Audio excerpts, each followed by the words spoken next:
Hello YouTube, this is Naman. Welcome to my channel, Draman, Jack of all, Master of none. Today, I want to show you my Galactus size comic book. Galactus. Oh my gosh, that's big. Heavy too. Hardcover. Great place to keep pinups like this, posters. Just for reference, this is regular size comic book. Fits about 4 of these, I think. This 12-inch LP record with the comic book in it. About 2 of these. A little extra over. Big. Galactus.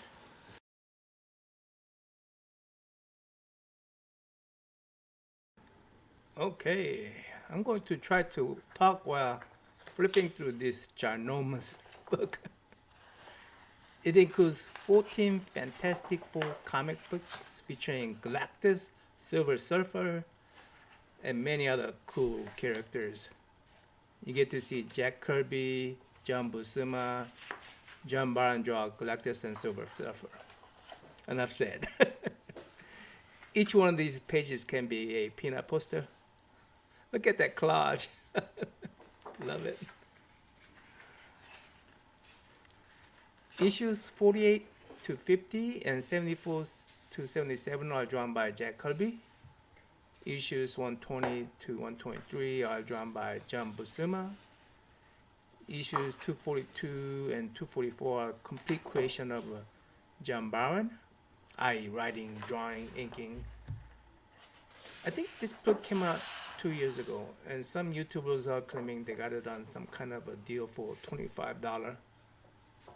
Right now, the used one is selling at Amazon for about $120, and new one is going for about $170. I'm glad I got this for $50 from local half price bookstore about a month ago.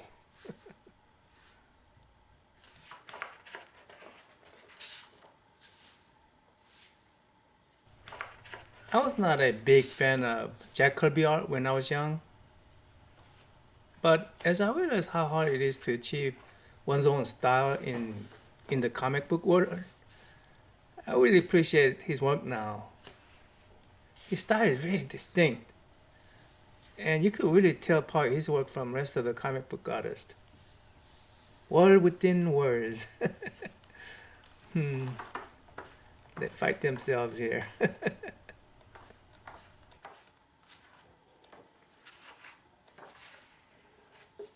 The first appearance of Galactus and Silver Surfer was in Fantastic Four issues 48 to 50.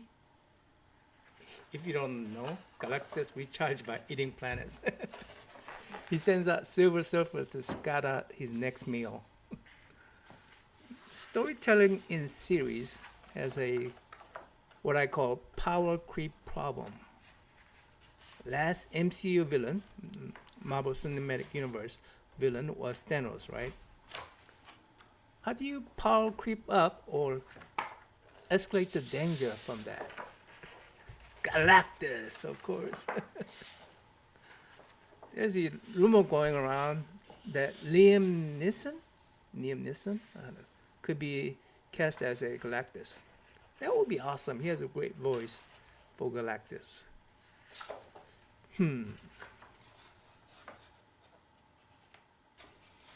Agatha Harkness first appeared in Fantastic Four issue number 94 as, you guessed it, a babysitter. Like she babysitted for Wanda's twin, Billy and Tommy. Unfortunately, that issue is not included in this Galactus size book.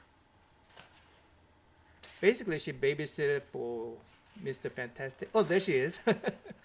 Mr. Fantastic and Invisible Girl's baby, Franklin. She's telling Mr. Fantastic that his baby's all right from this guy, I guess. I mean, she did a fantastic job of being a very powerful witch. Superhero needs a babysitter like that. In issue number 123, she even helps Mr. Fantastic save the planet from the Galactus and his new hero, new scout, this guy right here, the Gabriel the Airwalker. Yeah, Galactus had a fallout with the Silver Surfer, and so he hired this dude to find his next meal. Anyways, Agatha Harkness is an awesome babysitter for Mr. Fantastic. For Wanda, not so much so far.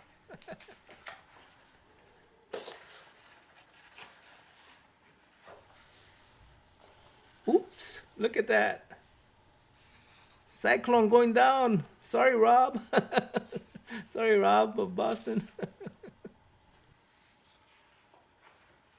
Many people are predicting that Billy, Tommy, and Vision will not make it out alive in the final episode of WandaVision.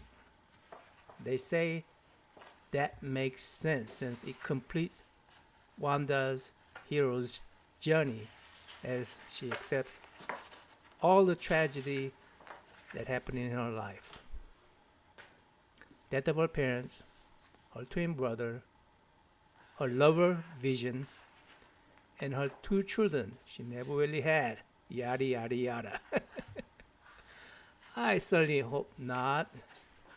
This is a comic book TV show. I mean, real life teach me plenty of those lessons by themselves, okay? I don't need Kevin Feige teaching me those lessons. I hope Kevin Feige is not vying for all serious, all pretentious Oscar nomination for telling a compelling human drama in a heroine's tragedies. Oh gosh. So here's my theory. First, where is Doctor Strange?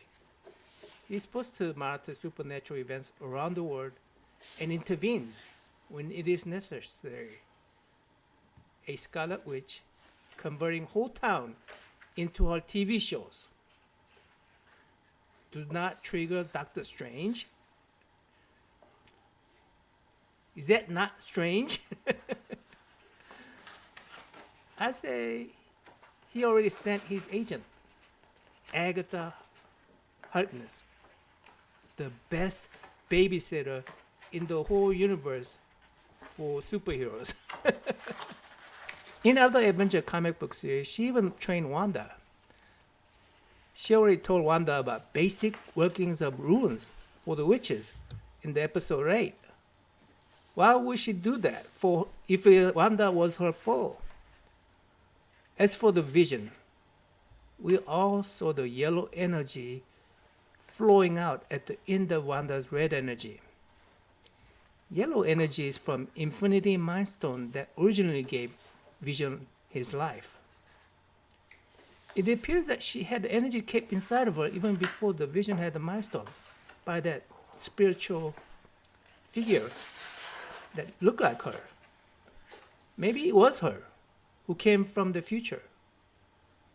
You know, in the future she had a possession of that Mind Stone very briefly. Maybe she unconsciously, subconsciously, traveled back in time to give her old self that yellow energy so that when Vision died, save that Vision's mind in that yellow energy.